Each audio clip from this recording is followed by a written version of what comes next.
Bueno, hoy, viernes 17 de junio, feriado nacional en homenaje a la muerte de Martín Miguel de Güemes.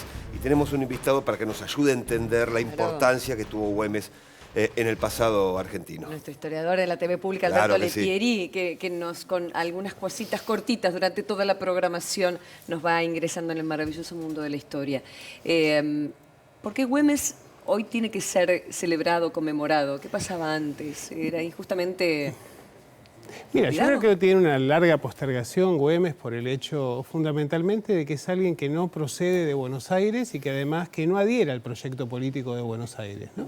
Es decir, hay que ubicarse un poco en la época y ver que en realidad el centro, el eje de la economía en el ámbito del virreinato estaba dado por el norte argentino en la zona de Potosí y Chile, en relación con el virreinato del Perú, razón por la cual existía un conjunto de intereses que vinculaban a la aristocracia salteña, jujeña, con el Perú y con los intereses españoles. Güemes es quien viene a romper de alguna manera con esta alianza, va a participar activamente desde joven, procediendo de una familia acomodada. Claro. Que eso es lo interesante, ¿no? Pues la gente se equivoca, dicen, pero ¿cómo? ¿Es de gaucho? No, de ninguna manera. De ninguna manera. Es más, la crítica que le hace Mitre, que es una crítica muy tendenciosa, era que él utilizaba medias de seda y que no participaba en combate. En realidad no participaba en combate porque era hemofílico y el problema era que no podía tener heridas. De hecho, cuando él muere, no muere por una herida mortal en sí, sino por el hecho de que luego se da una sangría a lo largo del tiempo y muere a los 10 días, ¿no?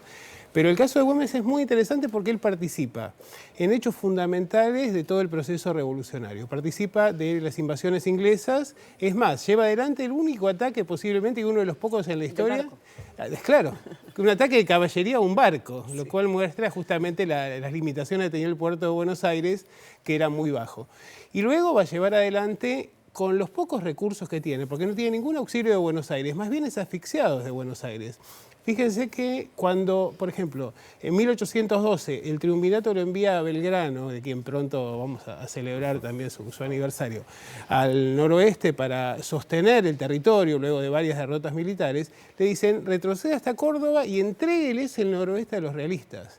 Y Belgrano tiene una actitud de desobediencia que va a terminar con el primer triunvirato y que gracias a esta genialidad de Belgrano, esta decisión de desobedecer, el noroeste sigue siendo argentino, pero quien va a consolidar el noroeste, el dominio del noroeste va a ser Güemes y sin recursos.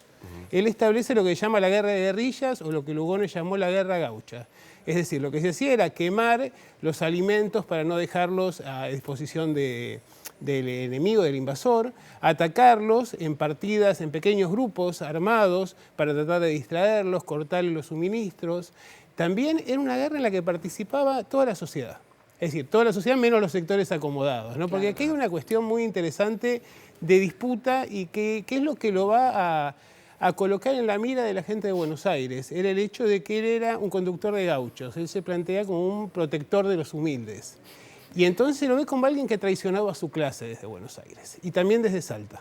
Razón por la cual todavía está pendiente el monumento a Güemes en la plaza principal de Salta. Es decir, solamente está en una plaza marginal, pero Güemes no ha tenido un reconocimiento porque era visto como, de alguna manera, un traidor a su clase. Justamente el ejército que va a acabar con Güemes, que va a provocarle esta herida, es un ejército que había sido convocado por la aristocracia salteña para poner fin al proceso revolucionario. Correcto. Con el decreto justamente de este feriado, ¿cree que se va cambiando esa visión de Güemes? Porque ha costado de alguna manera instalar también esta fecha hoy.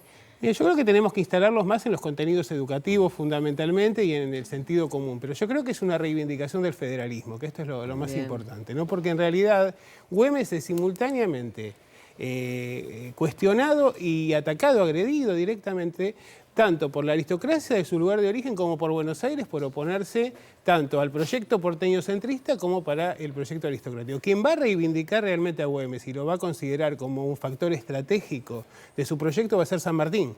San Martín tiene las tropas regulares destacadas para llevar adelante el proceso libertador de América y necesita que le cubran la retaguardia y no tiene recursos. Y por eso recurre a Güemes. Y Güemes lo que hace justamente es eso, trabajar con estas bandas de gauchos desarmados, estos grupos de pequeñas guerrillas, este respaldo de la sociedad. Y además otra cosa importante, Güemes fue el primer gobernador de Salta que no fue elegido desde Buenos Aires. Fue elegido por el clamor popular otra cosa que también era imperdonable para los sectores acomodados de la época, y toda su vida transcurre en nada más que 36 años. Y yo quiero hacer un llamado de atención porque me parece que con Güemes hay alguien que queda postergado, pero que es fundamental en la acción de Güemes, que es su hermana Macacha. Mirá. Que es la contrapájara de Güemes, es aquella que lleva mensajes, que de alguna manera disciplina a la población, que articula los movimientos de los espías, que incluso combate. Algo que se pierde habitualmente es que las mujeres en la guerra de independencia jugaron un papel muy importante. Generalmente se presenta a la mujer con una visión tradicional que acompañaban a los ejércitos como cocineras, como prostitutas o como enfermeras.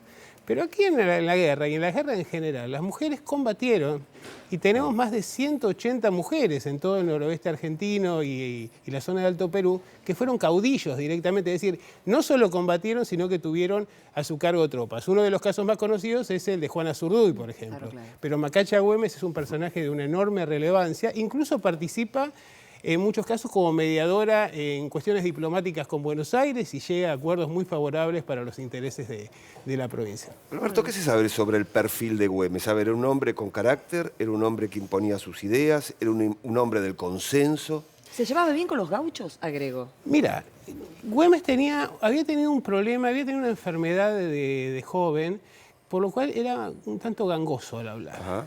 Tenía dificultades en la expresión. En general se lo ha tratado de desacreditar desde Buenos Aires diciendo que no combatía y presentándolo como un cobarde, cosa que no es cierto. Era una persona que tenía un gran... A ver, pongámonos en la sociedad de la época. Sí, Él claro. procede de la aristocracia, es decir, es distinto que los gauchos. Pero a la vez está comprometido en esa lucha con los gauchos. comandaba. Entonces, hay una diferencia, pero a la vez hay un reconocimiento. En ningún momento uno ve ninguna queja respecto de que él no entre en batalla, porque además quedaba claro que el lugar de Güemes era la conducción. Hay un poder social que está instalado todavía en la sociedad y sobre todo en las sociedades del noroeste, donde naturalmente quien tiene ese origen más acomodado, mayor educación, pero fíjense que lo dice muy bien Lugones, para llegar a tener ese liderazgo tiene que demostrar ser el más gaucho, es decir, tiene que demostrar hacer las mismas cosas del gaucho, pero mejor, además de su origen, porque solo por su origen no se legitima. Claro, porque lo criticaban esta clase aristocrática, ¿no? Les decía que con los gauchos no se llevaba bien, él los comandaba, estaba con ellos permanentemente, comandaba pero le permanentemente. criticaban el hecho de que tuviera un trato distante. ¿La Mira, gobernación fue buena? La gobernación, mira, a ver, en términos económicos fue desastrosa porque estamos en medio de una guerra. Claro. Además hay otro problema muy importante, que acá no había moneda, la moneda era una moneda de plata. No había moneda y entonces se necesitaba de la moneda que venía del Alto Perú, pero como estábamos en guerra no podía llegar moneda, entonces la economía se había prácticamente reducido al trueque. Lo que hace Güemes es expropiar la plata y el oro que tenían las aristocráticos salteños y crear una moneda semioficial para tratar de garantizar el comercio. Esa moneda va a durar 1 año y medio más o menos en funcionamiento, después se va a prohibir desde Buenos Aires que siga en acción, pero es muy importante Creatividad. porque él trata Claro. de llevar adelante esto. En otro momento también, con sus acciones militares, garantizó el aprovisionamiento de moneda para todo el país. Es decir, es alguien, pensemos que el país se ha empobrecido durante este contexto de revolución de una manera enorme. Son más de 10 o 15 años continuados de guerra. La gente que se quita de la producción va a los ejércitos. Y respecto del liderazgo de Güemes, pensemos que no eran soldados de línea ni tampoco percibían un sueldo. Es decir, solamente elegían a quien los llevaba a la muerte. Y por esa razón, digamos, era muy sencillo tomar un paso al costado o no participar de ese liderazgo. Apasionante. Alberto, muchas gracias. No, gracias a Un ustedes. placer tener.